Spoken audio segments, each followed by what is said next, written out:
জয় জগন্নাথ। এখন এই জগন্নাথ মন্দির হচ্ছে আমাদের মোহনপুরে।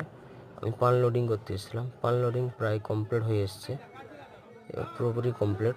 এবার চালানটা পেয়ে গেছি হাতে। এটা যে চালান পয়সা, এটা হচ্ছে আমার ভাড়া পয়সা। কিছু পয়সা বাকি আছে। প্রত্যেক শনিবার আমি গাড়ি পুজো করি। রীতিমতো পুজোর জন্য আমি গাড়ি দাঁড় করে দিয়েছি। ব্রাহ্মণ ঠাকুর আসছেন, ব্রাহ্মণ ঠাকুর পুজো কমপ্লিট করে দিয়েছেন। বর্তমান আমি দাঁড়িয়ে আছি, মন্দির ভিতর যাব এখন। এই ব্রাহ্মণ ঠাকুর পুজো শেষ করে চলে যাচ্ছেন। রীতিমতো পুজো কমপ্লিট হয়ে গাড়ি আবার ছেড়ে দিয়েছি।